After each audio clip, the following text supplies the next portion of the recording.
Hello, Rush Nation, and welcome to the 5 Yard Dynasty podcast. I am your host today. Yes, it's me, Liam, at the FSA Tweets on Twitter. Don't worry, if you're watching on the live stream, Rich hasn't gone anywhere. He's still here. So with that, Rich, I'll bring it over to you. How you doing, buddy? I'm very good. I had to really restrain myself not introducing and starting things off. So I'll go back to sitting here quietly whilst you can introduce the guest. Well, yeah, as Rich has said, he's kind of relinquished the reins a little bit this week. So we'll see how it goes. But passing over to the guest, we have an amazing guest as usual. But Kev, how are you doing, mate? At Dynasty Goat from the Wildcard boys. Yeah, evening, gents. Thank you for having me on. Doing really well. It's a really exciting part of the year. There's a combine around the corner, free agency, and then the draft falls on from that. So there's a bit of something for everyone. But yeah, really looking forward to the show tonight, boys. Thanks for having me back. No problem, mate. We're welcome to have you back. At least Rich is. I didn't have you on last year. I wasn't around at that point. Well, I make this mistake every week, but I can officially say, Kev, this is your match ball pod, I believe. Your third appearance on the pod. I believe it is, yes. So there you go. Match balls in the post. Excellent. There you go. Kev, every week when we have a guest, we tend to get them to answer a couple of questions just so the listeners can learn a little bit more about them. Cool. So, first of all, how long have you been playing fantasy football, mate? I'm going to show my age here. I've been playing around about 20 years in total, on and off.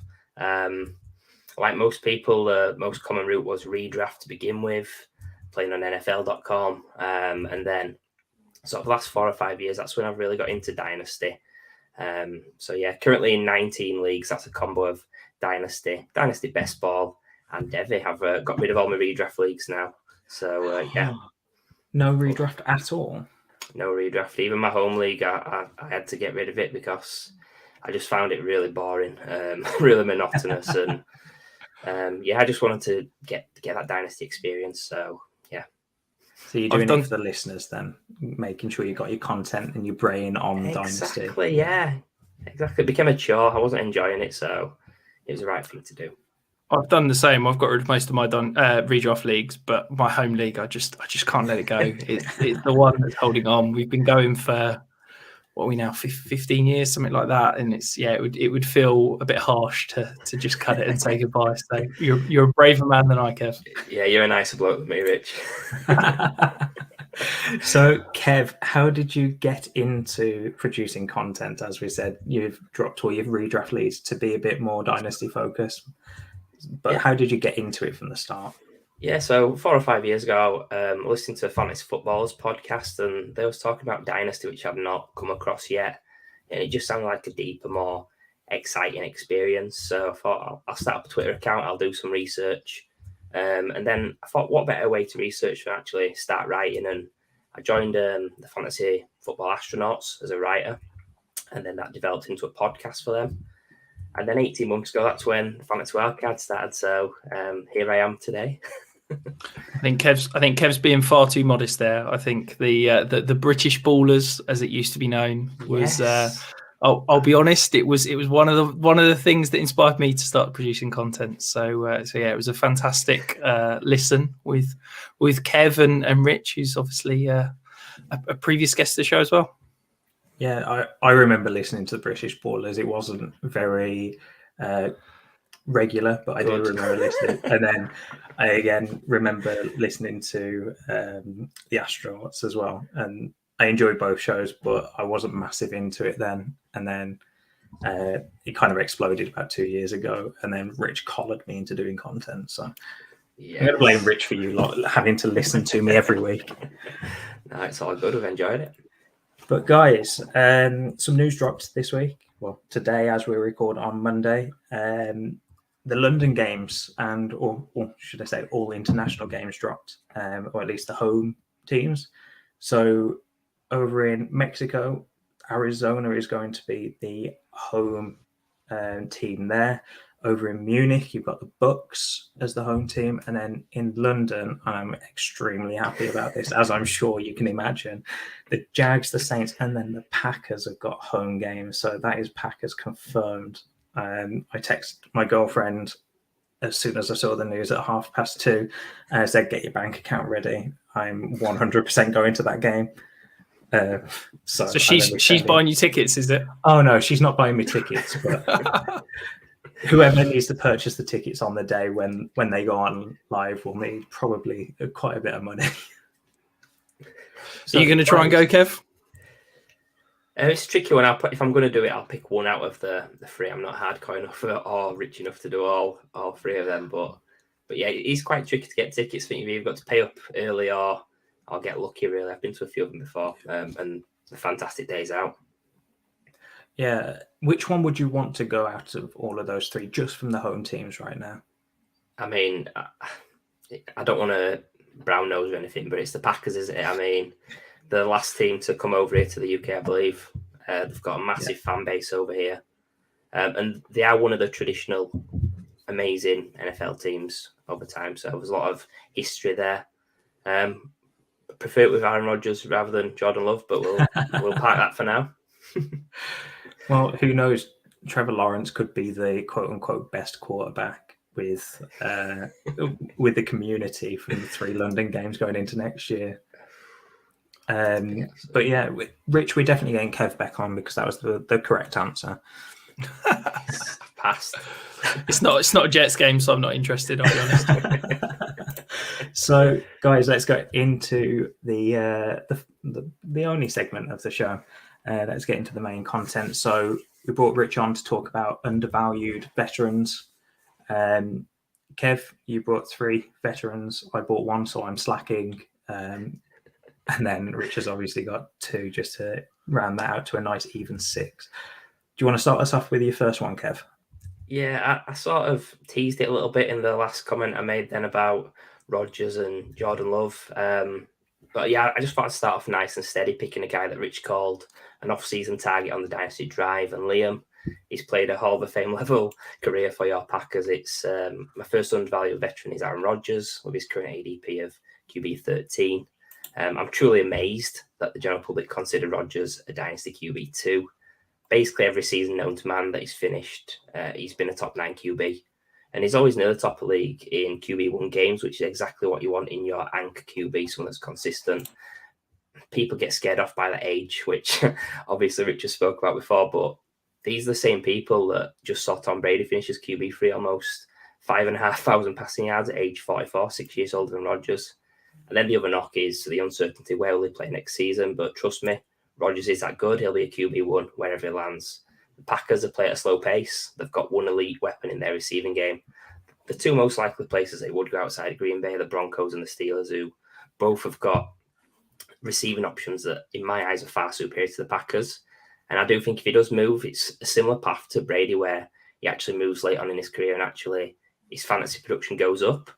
So, yeah, I just think the consistency, the efficiency, another bonus is weatherproof. He's played in Green Bay, so wherever he goes, he's going to be fine with that. I've got him QB7, sandwiched between Burrow and Dak in a tier of their own. But the beauty is you don't have to take him there. Basically anything from a late second to a late third in startups is where you can get him. And I actually took him at the 304 in my most recent startup. I've got to admit, it was quite funny to snipe Rich because I did see the 5-yard mock where he took him at the 301 the week before, and I got him just in before Rich in that draft, so very sweet. You are really trying to butter me up, Kev. Your first guy is Aaron Rodgers. You're saying the Packers is the game you want to be at. You really are trying to butter me up. But no, I absolutely love this pick. Rich has got a lot to say on this, although we have covered it in previous weeks, probably for the past 3 to 4 weeks running. But yeah, Rodgers, I think the biggest concern people have isn't where he plays next year, is probably when, or well, if he plays next year, because there's a lot of noise about whether he's going to retire. I personally don't believe it. And guys, if Rich says he doesn't think he's going to retire, then think what happened to Tom Brady a few days after he said that. Probably sell. That's probably when you sell. But Rich, I'll pass it over to you after ripping into you a little bit too much. Talk about throwing me under the bus, Liam. Yeah. Perhaps my favourite take of the off-season was, Tom Brady was a great buy. But look, I think for me, look, everybody knows I'm all in on Rodgers. I feel like I've been talking about him for the past 3 months every time I get an opportunity. he's been a QB1 10 of the last 12 seasons. Of those 2 seasons he wasn't a QB1, there was injuries and reduced games played. Like, the guy's been a stud whenever he's been on the field.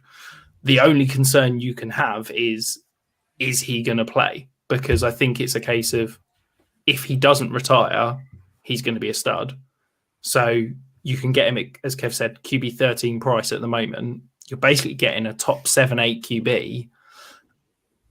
And the only concern is that he's going to retire. Personally, I don't think there's any chance he retires. I've talked about this a few times. I think he's got 1 ring. I think that second ring makes a big difference for the quarterbacks. I also think perhaps this is just me hyping it up, but I think he's got such an ego that I don't think he'd want to retire the same year as Brady, because when it comes to going into Canton and that gold jacket ceremony, it's all going to be about Brady, and Rodgers would be kind of the Cinderella and the second tier.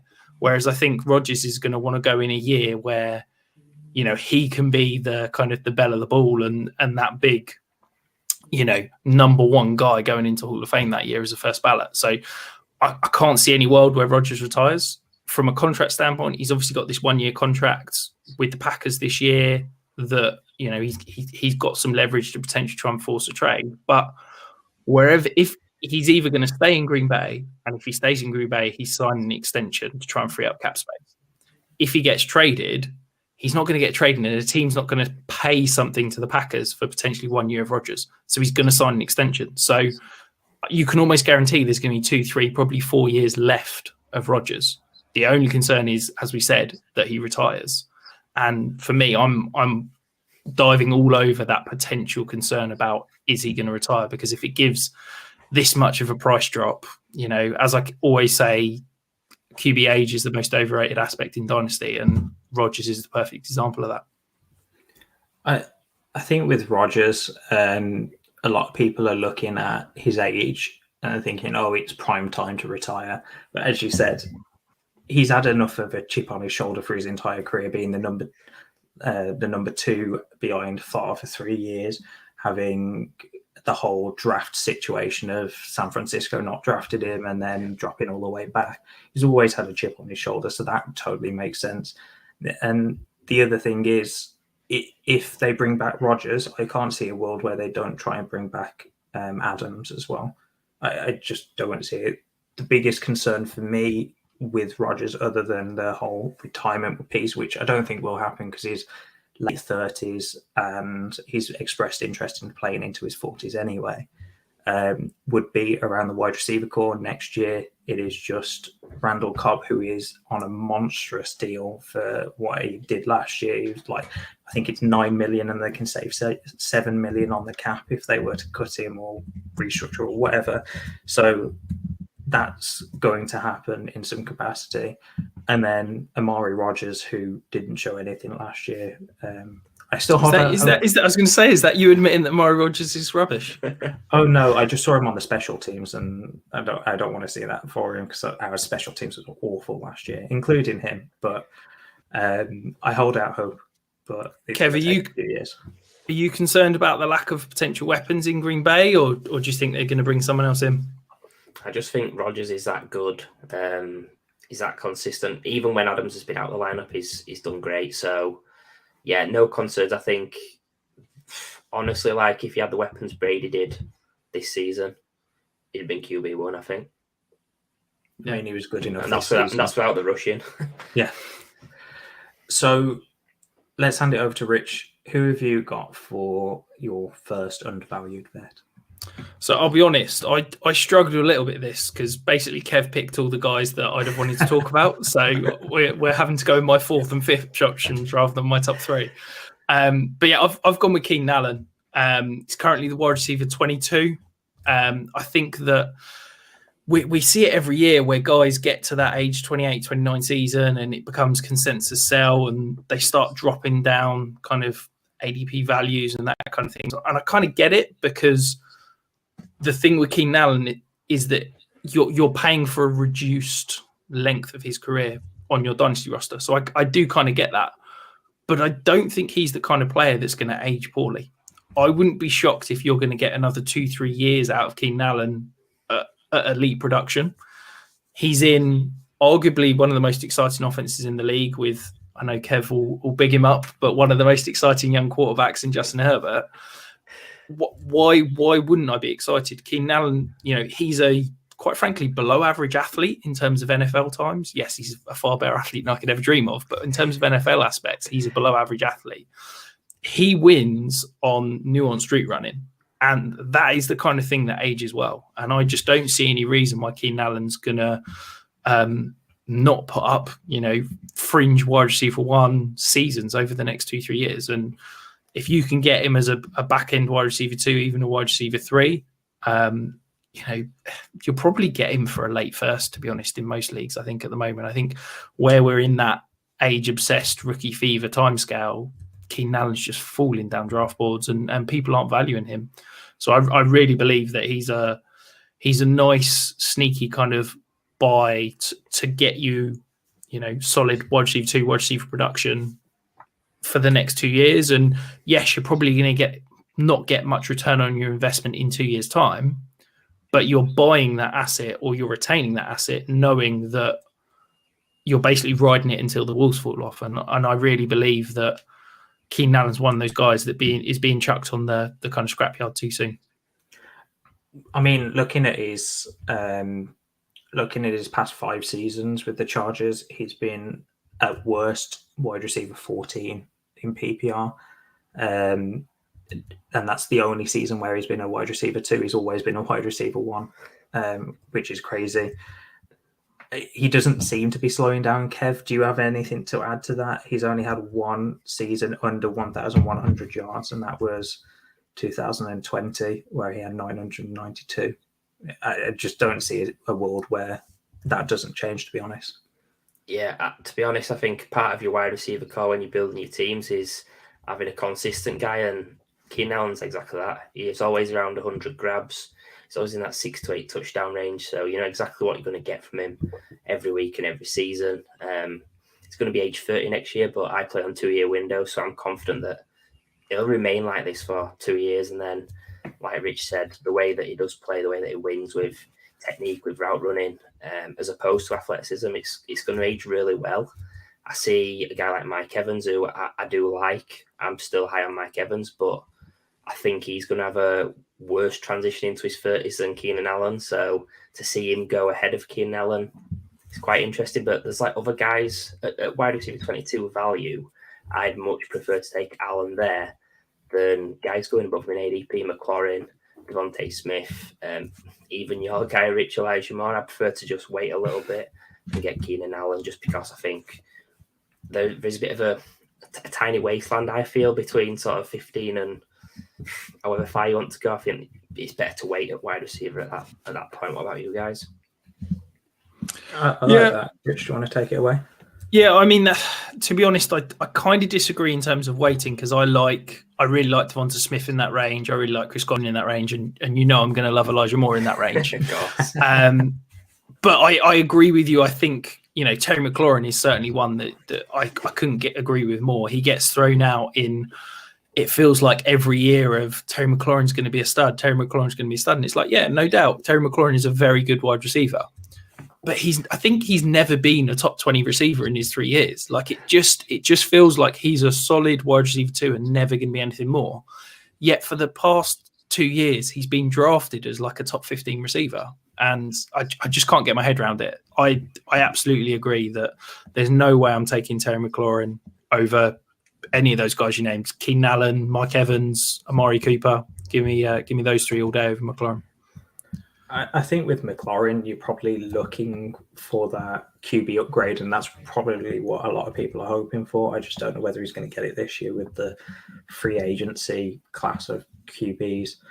But Kev, coming back to you, let's go with your next undervalued bet. I know that this might be controversial to a few people.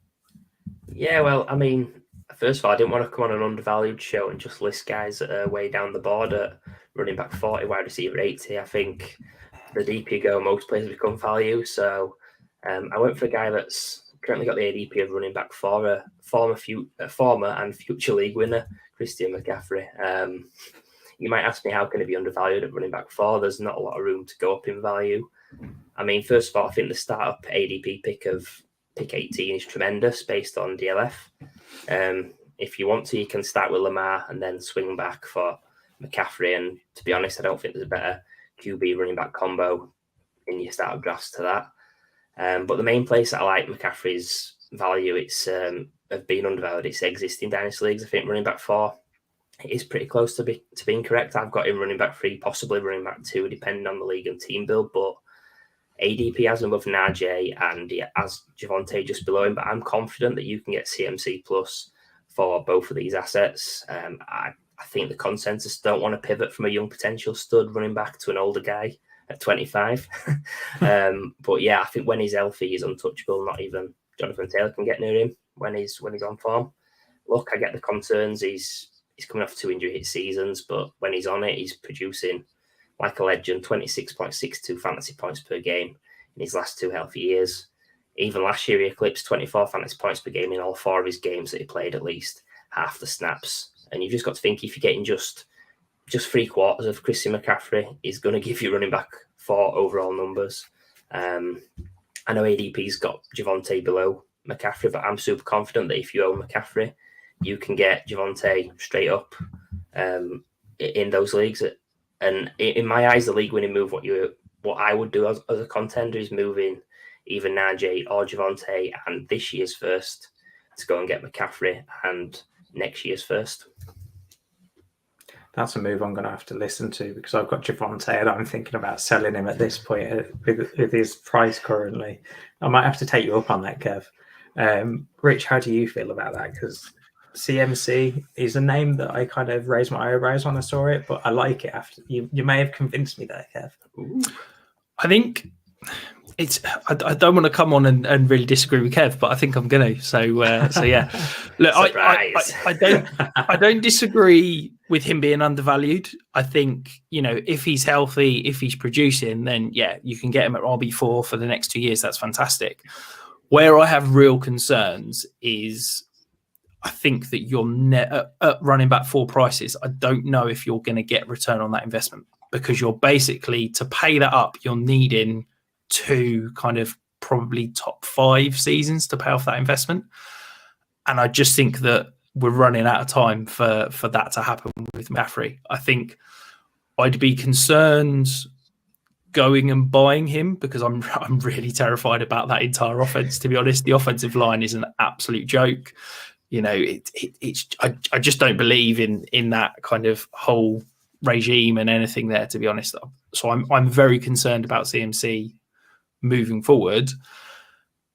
So yes, I appreciate I'm sort of talking around in circles here, but I think he's undervalued from a 2-year window perspective, and I get that in startups currently. I mean, I don't know if you guys would agree. There's a few startups I've done. Running back 4 is definitely not where he's going. He's been going kind of 6, 7, 8, 9. It's been ridiculous, and at that point, I think he's absolutely a bargain. But I just don't know if I can ever bring myself to go and buy a running back, I guess is what I'm saying. I'm team always be selling running backs, and I just don't know if I can pay, what are we talking, a couple of firsts to pay up to go and get that kind of year 1, maybe year 2 production. I get the move you're talking about, Kev, in terms of selling Javonte for CMC, and that's absolutely, if I had that opportunity, I'd probably do that move. But to be honest, what I'd probably do is I'd sell Javonte for a wide receiver plus or something like that. Yeah, I like to play in the danger zone, mate. Well, I think that wherever there's uncertainty, like Rodgers, my first guy, McCaffrey, I like to have a little dabble, and it doesn't always come off. But yeah, I think when people often sell the older running backs, I'm quite happy to jump in and play with a bit of fire. Maybe a guy like Saquon as well, someone that's a guy that's been there and done it, but there's a lot of uncertainty around him, and I'd be willing to go in on Saquon as well on a tricky offense. I guess my concern with CMC, so I've just taken on Northern and it's absolutely abysmal and there is no assets on it at all, and the only asset is CMC, and I'm trying to sell him, but nobody wants to pay anything for him at the moment. I'm being quoted like a first and like a late second. It's ridiculous. I just worry if he gets one more injury this year, and it could be any sort of injury, then I think his price plummets and he's no longer an RB1. And I think that really scares me, is that he's an injury away from basically being an afterthought in terms of a dynasty asset. And I just think that, yes, that, you know, as you said, it is a risk, and the reward is incredible, because you could get, you know, overall number one player that he's been several years in fantasy. But I just worry that the shelf life is short and potentially risky. I'm just looking at a startup that we did, Rich, because I remembered you got him in the 16-team league. Rich got him at the 214, so that's what, the 304, 305-ish in a normal 12-team league?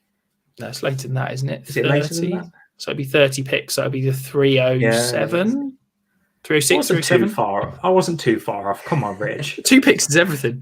But yeah, that's crazy value. I will say that there's a lot of quarterbacks in front. It was the RB6 that went off the board, but that's still RB6. Yeah, I quite like that. Look at Rich with his massive grin. Well, there you go. That's what I'm saying. I think that is, as I said, I think if you can get him in a startup at RB6, 7, 8, I think that's incredible. And I agree with Kev saying at those prices he's absolutely undervalued. I'd be nervy paying RB4 prices. So I don't think there's anything else to talk about with CMC. So I'm gonna swoop in with mine, with my undervalued bet, my single one. I'm gonna go with Brandon Cooks. And listeners, to take you behind the curtain, I was going to do 2. Kev stole Juju, who was the first guy that I even thought about. And then when I went into the show sheet, Kev had already put him in there. But that's my fault for going into the show sheet late. And then I didn't want to kind of rehash a lot of the names that we've already covered in the past few weeks. So I'm just going to rehash it with Brandon Cooks instead. Why not? His current ADP is wide receiver 37. He finished as the wide receiver 16 with a rotational rotational quarterback situation in the Houston Texans. So he's just, I don't understand. We say it every year, or at least I say it every year. I don't understand why he is such a value at his current production. He's just constantly proving that he can go through and produce a 1,000-yard season, become a top wide receiver 2 on your team, and yet you're getting him as wide receiver 4 prices at current ADP. I'm going to throw it over to Rich first. What do you think about that? Because we had Garrett Price, who absolutely loved him on. I just don't understand why he's going so late. Is it his age? Is it the QB situation there in the Texans, because it's not really improved, or there's not any more clarity? What do you think, Rich? I think it's all of the above, isn't it? I think there's, he's, as we said earlier with Keaton Allen, he's that wide receiver. I think this is age 29th season, so he's getting up there in age. He's on the final year of his contract. I would be shocked if he's not traded this season, to be honest. I see no reason why the Texans would keep him. I think it would make sense to move him and get some sort of asset back, because he's certainly not helping them with their rebuild, 2-3 years down the line. And I also think it's back to this thing of you're paying. It's an unsexy pick, isn't it? In the guys that are going around there, you've got, rookies, you've got Rondale Moore, you've got, someone like Kadarius Toney, people like that are, you've got potential longevity, but you've also got sexiness in that they're kind of a little bit less unproven. And I think, at the price you're probably having to pay for Brandon Cooks, you're probably paying like a second and a third rather. I think he's a decent undervalued vet. But for me, it's very much short term, because I do think that he is a guy that relies on that speed and athleticism, and I think that the wheels could fall off soon. And whenever there's a guy that's, yes, I appreciate he's not a free agent, but I'm fairly convinced that he's going to get moved, and that concerns me, I'll be honest. Even though he's been a 1,000-yard receiver in multiple different teams. Yeah. I know he's been a success everywhere he's gone, and I appreciate there's not many guys that. Has he been traded 3 times? Is it Saints to the Pats to the Rams to the Texans? Is that 3 trades? I mean, if he got traded a 4th time, that would be quite frankly ridiculous. But yeah, I just he could be good for 2022, in which case he's probably paying back the price that you're having to pay to go and get him. But I just worry that you're paying a 2nd and a 3rd for basically 1 year, and I don't know what he's going to be in 2023 and beyond. And I'd rather take those 2 punts on 2 potential rookies that could equally never produce anywhere near Cooks. But I'd be uneasy saying that he's a great buy. Okay, Kev, are you going to side with me and want to come back on the show, or are you going to side with Rich? I mean, just because Rich is disagreeing with everything I've said so far. I'm only kidding. Personally, I do love Brandon Cooks. I think Rich is right what he said about sort of how he'll develop into his 30s. He's more of a speed guy, whereas guys like Keaton Allen are more technical. So that is a slight concern. I just think Cooks is perennially underrated. He's been a top 20 wide receiver in all 6 seasons. He's finished injury-free. He's played with an interesting bunch of QBs. He went from, I think, Breeze to Brady, then Jared Goff, Davis Mills. He's had a bit of Deshaun in there as well. So he's done it with all sorts of different types. And I think the fact that he's wherever he's gone and whichever type of QB he's been with, he's sort of team-proof wherever he does end up if he is traded. I think for a 2nd and 3rd, it's probably the way I play on 2-year windows, and a 2nd and a 3rd, I'm happy to pay that for him, to be honest. I think if I'm playing for a longer term, a rebuild potentially, yeah, I don't really want Cooks. I wouldn't take him in a startup if, for whatever reason, it went down that route of a productive struggle. But yeah, I've got a lot of Cooks, so I'm probably not going to be crazy for him in startups. But if he's there at a right price, yeah, sure, I'll take another stab at him. So, Rich, I just want to come to you. I'm looking at 2 startups that I've done. Here's some names, and I want you to say yes or no whether you take them above Brandon Cooks. So, Tyler Lockett. As in, yes, I'd prefer Tyler Lockett over Cooks. Okay. Kadarius Toney. I'd rather Cooks. Cortland Sutton. I'd take Sutton over Cooks. Gabriel Davis. I'd take Cooks. Michael Gallup. I'd take Cooks. Jacoby Myers. I'd definitely take Cooks. You're getting Allen Robinson. Yeah, I'd take Cooks. Rondale Moore is the last one I'm going to say. I'd take Rondale Moore. I feel like you've got to do that with Kev now, because I'm very much intrigued to see where Kev lies. So I was going to come back to you. Do you remember all the names, or do you want me to go through them again? That's a lot, man. Put you on the spot. Can you just reel off? I think it was yes, no, yes. Here you go, Kev. So Tyler Lockett. Cooks. Tony. Cooks. Cortland Sutton. Sutton. Gabriel Davis. Cooks. Michael Gallup. Cooks. Jacoby Myers. Cooks, just. Allen Robinson. Cooks. And then Rondale Moore. Cooks. So I've won one, though. Can we just go back? You said Jacoby Myers just. Where do you Jacoby Myers rank? That were a joke I'm playing. Oh, okay, all right. That went straight over my head. I was worried then, Kev, because, yeah. I think Myers is like wide receiver 50 or something in. Yeah. So Myers was the odd one out. He went very close to Cooks in the one, but not very close in the other. So I wanted to throw him in there. But Myers isn't even the best wide receiver on the Patriots, so we can leave it there and move on.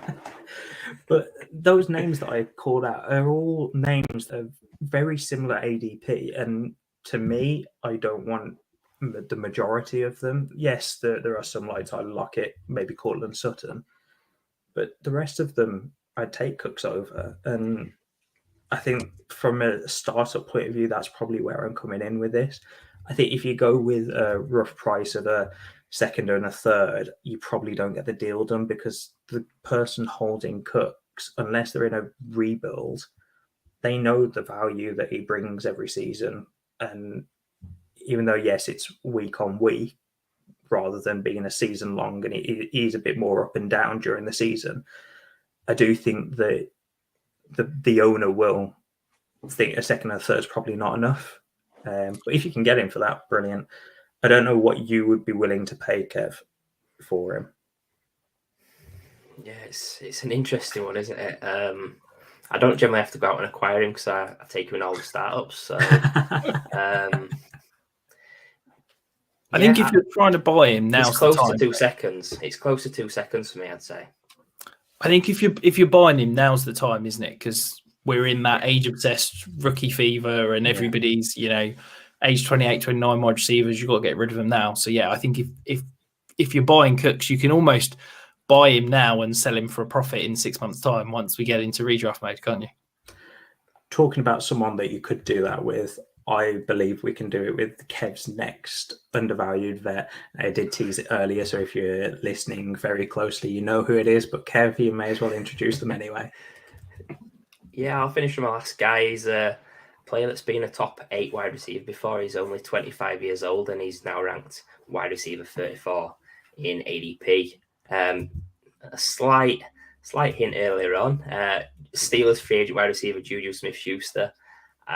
I'll be honest, I'm not miles ahead of consensus. I've got him wide receiver 29 in my rankings, but I do love the fact that you can pay something around about 2 seconds for a guy that I've seen having a high wide receiver 2 potential in Dynasty if everything hits. I think the risk in Juju is the indifferent recent form. The fact that he's a free agent, he could end up in a bad landing spot, but the flip is the opposite. I've already seen people losing their minds over Juju to the Chiefs hookup, with people talking of him jumping into the top 20 if that did happen. I know he's had injuries at 2 of the past 3 seasons, but over his career where he's played at least 14 games, he's finished in the top 20 in all these seasons. I also like the fact that he's had success sharing the field with guys like Antonio Brown, Claypool, and superstar Deontay Johnson. Cheers, Rich. But yeah, in terms of real life, I see him as a high-end sort of beta wide receiver, someone that's going to be a nice foil to the alpha, a little bit like Chris Godwin in Tampa, actually. And I know that I've got Juju wide receiver 29. I'm probably being a little bit conservative on that, to be honest. I think I'll still get plenty of Juju with being ahead of the market, with being at 34. But yeah, I love the upside. I love the proven track record, the age, the cost. I think he's a solid value, and he's someone that's appealing to a lot of different dynasty teams, whether it be rebuilds, contenders. He's a great asset to chase because I can only see his value going up. I mean, as you said, he's still really young. What did you say he was? 25? 25, yeah. Going into his 25 season. So that to me, you're probably not getting a cheaper 25-year-old wide receiver that has produced a top 12 wide receiver season. Rich, I'm going to throw it over to you, even though I'm sure all the listeners know that both of us like this pick. Do you want to go over anything here? No, I mean, it's like I've loved Juju. I've always been a Juju guy. I think the price he's at now is scandalous. I think it's ridiculous that you can still get a guy kind of that injury bump in value, the injury decline in value. The fact that he's we're now in the off season and he's no longer injured. I think part of the reason his value is low is, as Kev said, it's that uncertainty around landing spot with him being a free agent, and I don't think he'll be back in Pittsburgh with potentially new quarterback and kind of looking at other options in terms of the receiver room. But last year's free agency to me showed me something that gave me fantastic kind of confidence in Juju moving forward, is that last year he chose to take less money and return to Pittsburgh. And I think that, to me, that shows that he's not going to be a guy that's going to take a Kenny Golladay style deal where he's just chasing the money, go to a terrible team with a terrible quarterback, and basically disappear. I think he's looking for a situation where he can either win a ring or he's going to go and be a useful weapon in a good opportunity. And I think look, for me, I said it last off season, and I'll say it again. I would love to see him in Miami. I think that he fits that scheme perfectly, and I think he'd be a really nice complement to kind of Devontae Parker, Jalen Waddle, and hopefully bring back Mike Gesicki and have those kind of two bigger guys running out the slot. And I think that could be a really nice 4-out offense to help Tua get the ball out quick.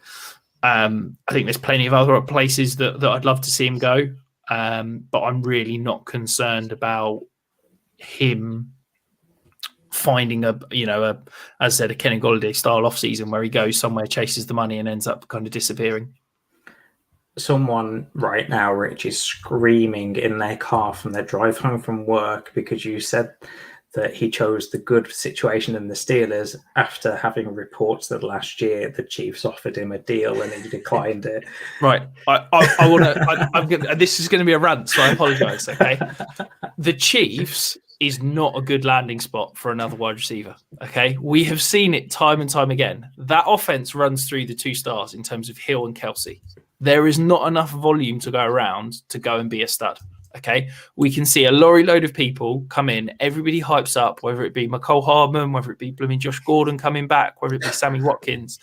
That offense isn't going to sustain a third wide receiver at the value. Yes, if Juju goes there, he'll probably end up being a back-end wide receiver 2, wide receiver 3. But that's the price you're paying. I don't believe that he's going to be fantastic in the offense because I don't believe that offense is a fantastic landing spot because Kelsey and Hill command so much volume. And yeah, it drives me mental at the moment. It basically, every free agent, it's, they could go to the Chiefs. They could go to the Chiefs, as if it's this dream landing spot. Sorry, guys, Liam, you triggered me again. I'm sure you did that on purpose. I actually was going to apologise to the listeners because I didn't know that was going to happen. I do like lighting the fuse and letting it go a little bit, but that was an unexpected one. But Rich, after your little rant, I'm going to let you speak some more and tell us about your last undervalued vet. Yeah, so before I go into talking about this, I would say this is very dependent on the type of person you are, and I think you kind of have to hold your nose. We'll stick the legal troubles to one side and say it's potentially an awful human being. But from a dynasty asset perspective, I think that Deshaun Watson is currently, in my opinion, the most undervalued asset in terms of all of dynasty. It is absolutely ridiculous. In the latest DLF ADP, he's going to the QB 16, which is just mind-blowing. I think that the fact that he's sat out a year, people kind of forget how good he is. But this guy, he has had 3 full seasons as a NFL player. He's finished as the QB5, the QB4, the QB4. And you can get him as an early to mid QB2 currently in dynasty startups.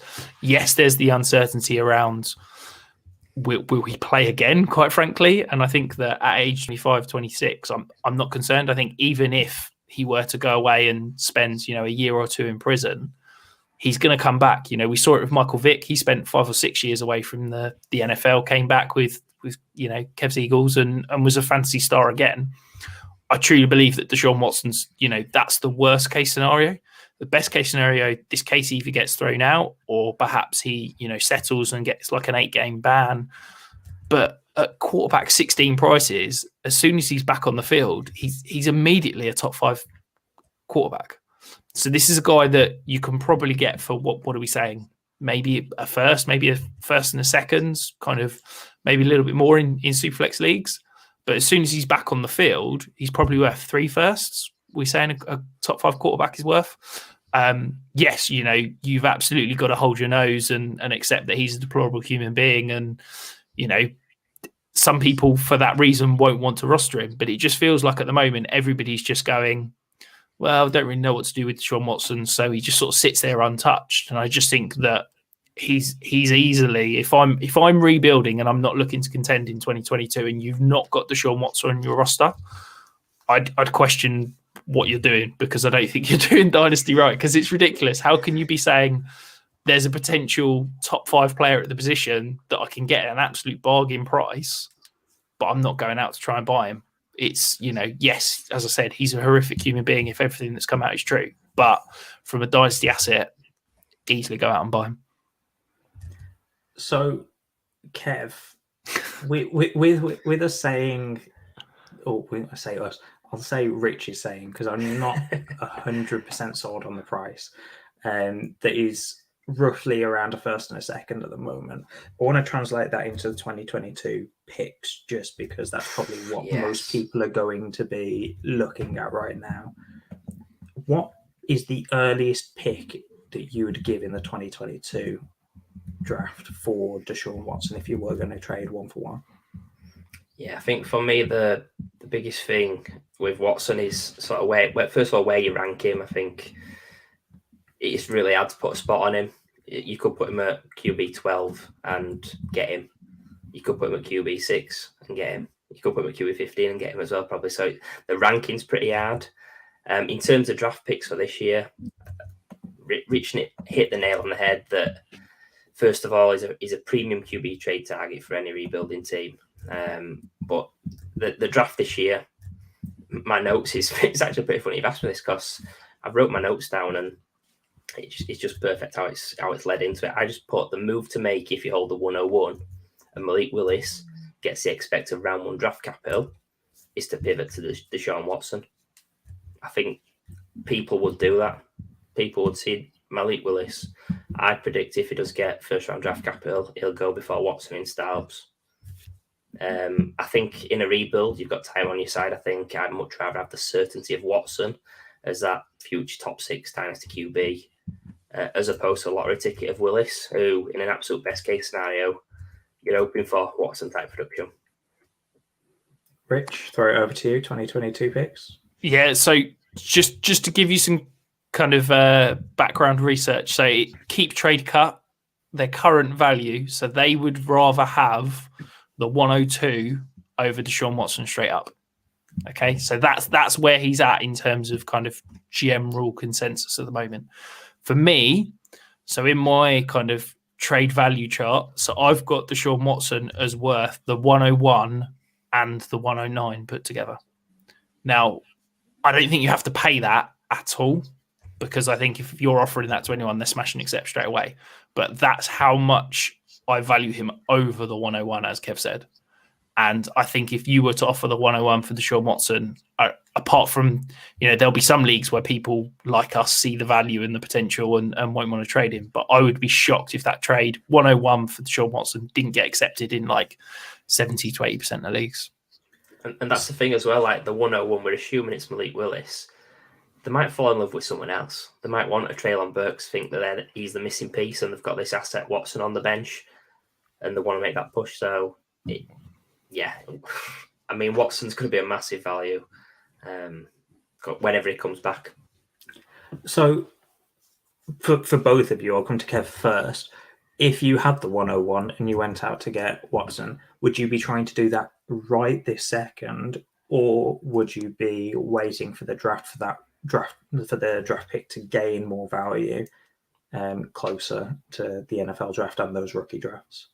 Yeah, I think it's a really interesting part of the year because the skill is holding your nerve. Because you can get trigger happy, you can think, right, yeah, that's a great shout. It's a great shout by the 5-yard dynasty lads. Let's go do it now. But I think Malik Willis is going to get first round draft capital. If he doesn't, someone else is going to jump to the 101 and maybe they'll get the hype. So yeah, I'd be waiting as long as possible. If you're very ballsy, you can wait till you're on the clock. Maybe have a little talk with your Watson owner beforehand and do it. Then you might even be able to squeeze a little bit more out of them. It's risky, but because you're on a timer. But yeah, if you like playing in that danger zone. Rich, what about you? I think, look, I'm not trading any draft picks for the next week because, we talk about it. We're recording on the Monday. The combine starts tomorrow. If you're listening to this on Tuesday, that's when those rookie picks start skyrocketing in value. Once people start to learn the names, once people start to see what Malik Willis can potentially do, I don't know if he's going to work out at the combine, but once we start to hear and see those mock drafts that become slightly more accurate as we get to the combine and all the people that are doing them and talking to the NFL teams, and once you start to see quarterbacks mocked in the top 10, that's when that price starts to rise. And yeah, I think that's the point at which I'm looking to move picks. I agree with Kev. the longer you can hold it, the better. The only concern I'd have in this situation is that what happens if Deshaun Watson suddenly settles, gets an 8-game suspension, then his price skyrockets and he's back to what we were talking about, and you've sort of missed the boat. So, yeah, it's kind of you want to leave it as long as possible, but also you're kind of that little risk of, potentially missing out should he come back. I mean, luckily I pretty much own him in almost every league, so I'm not having to run the risk of potentially missing out. So that concludes the Undervalued Vets, guys. I know that Rich put this little section in to the show sheet because he just really wants to talk about these guys. So Rich wants to know, Kev, who are your favourite rookies? We'll start with just one and we'll see how much time we've got, because I know you both want to talk about all three. So we'll start with one and we'll see how long we've got. I mean, yeah, the guy I want to talk about mainly is Breece Hall. He was my running back one for this class as far as last summer. I've stayed true to that. I just think he's a chalky pick. He's the clear running back one in my eyes. Probably consensus, although I do see Isaiah Spiller there sometimes, which is a bit of a head scratcher. But yeah, Breece Hall, 3-down skill set, 82 receptions over 3 years. Touchdown machine, 56 touchdowns in 36 games. My running back model, it's not quite finished yet because of the combine, the 40 time, the draft capital's got to be input. But as it stands now, he's on pace to be running back 4 over the last 3 drafts in that model behind JT, ETN, and Swift. And that's above guys that are top 15 in Dynasty.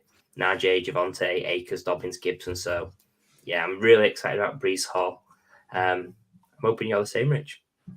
Yeah, very much so. I'm all in. I think he ticks every box for me. I think a lot of people have kind of criticised this class, and it feels like the 2022 class, it's being thrown away and people like trade away picks, and it feels like everybody's just slagging it off. But actually, I think there's a couple of really good backs. I really like the wide receiver class. I also think that the running back class it's got some fantastic depth. I think what it's lacking is the kind of second tier. I think there's basically 2 or 3 backs, however you look at it, that are really good. But that kind of day 2, early day 3 picks, the likes of Michael Carter last year, they're just not there this year. And I think it's going to be a case of there's 2 or 3 really good backs, and then there's probably 15 that I think are, have got potential depending on basically getting an opportunity at the next level.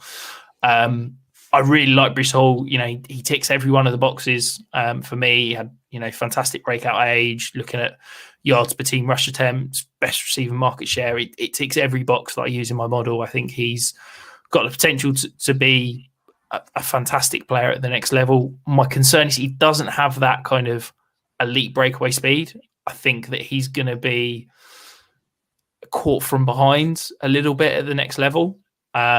But when that's the nitpick on a guy, I'm not that concerned, because to be honest, even Jonathan Taylor, who's an absolute freak in terms of size speed, how many times is he, scoring 60, 70 yard touchdowns? It's maybe 1 or 2 a game. 1 or 2 a season, sorry, not 1 or 2 a game. So yeah, absolutely. That would be impressive. If you're taking that away from Breece Hall, I still think he's going to be, a very good back, and I fully expect him to get that kind of day 2 draft capital. Kev, I'm going to let you have one more guy, just because I want to hear who out of these 2 you want to speak about. Okay, cool. I'll make my decision now. I'm going to go for Tyler Beatty. Our co-host at the Fantasy Wildcard, Matt, he claims that Beatty is his guy. But he claims about 50 guys in every draft, doesn't Matt? So I'm not having that. He's my running back 5 pre-combine. I'm pretty comfortably above consensus. I've got above guys like Kyron Williams, Rashad White. Beatty is a smaller guy. He's compact. He's got 3-down skill set. He's likely a day 3 pick, though, which does make it tough. I'm not expecting it to be flying up people's boards going in like early round 2 of your rookie drafts. But yeah, personally, I love him on the Dolphins. I think he's this year's Elijah Mitchell, who I touted last year on 5 Yard Dynasty as a guy that I really like. So I thought I'd keep it on theme with Beatty, and also have a quick shot at Matt as well. Yeah, I really like him. He's currently my model's not finished because we're waiting for draft capital and weight adjusted speed score, but he's currently the RB2 in terms of my model. I've got him currently ranked as my running back 7. I think just the projected draft capital, I'm a little bit concerned that he's undersized, and I just worry that the NFL aren't going to love that. And I think that could potentially hit some kind of put a cap on his ceiling slightly, shall we say. So that's my concern. But I think, look, where he's going to go in terms of ADP and that kind of things, I'm probably going to end up with quite a lot of him when it comes to rookie drafts. We know that you love your running backs later on in the draft, so particularly this year. Yeah.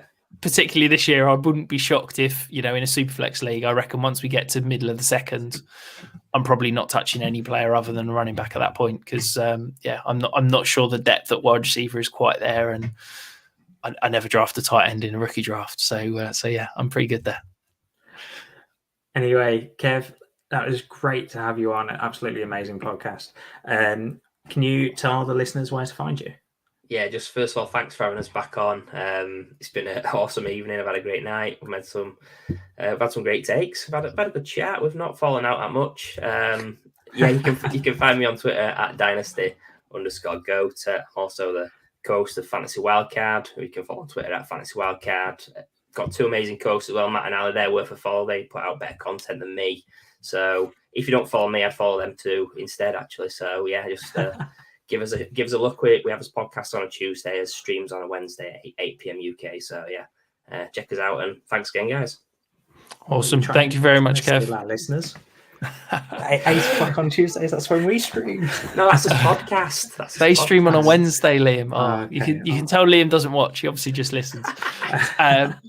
But before we go, just a couple of plugs. So I know I've teased it, I think, for the last 2 or 3 weeks, but the Listener League, I promise you, we will be doing the giveaway for the Listener League spots next week. It's just going to be me and Liam next week. So I promise you we'll have plenty of time to give away those final spots. And also, for those of you who haven't, obviously, hopefully you've seen the announcements last week, the UK FFC, something Liam and I and a couple of others, Dan and Pitsy, have been working very hard behind the scenes. It's an incredible event. We have got some very, very exciting panelists and stalls and all sorts of things to be announced over the coming weeks. We're over 50% of tickets sold already. It's not even been on sale for a week yet. So if you haven't got your ticket, I'd probably move quite quickly because I'm not projecting that there's going to be many left around for much longer. Yeah, and keep an eye on the UKFFC account, which is at _UKFFC, just because we'll be dropping loads of news coming over the weeks going up to the event. It is on the 16th of July this year. That is a Saturday, if you were wondering when that is. We'll be most likely dropping 1 or 2 pieces of news, so an announcement about a panelist or a stall that's going to be there every week on that account. So make sure you go over and follow. And I'm sure Kev's already bought a ticket. I think I saw his name. Yes. So you'll see all 3 of us there. I believe Matt and Ali also have tickets, so you'll see the whole Wildcard guys there. Make sure you go and check out the account. And we'll see you next week, guys. Have a nice week. Enjoy the NFL Combine.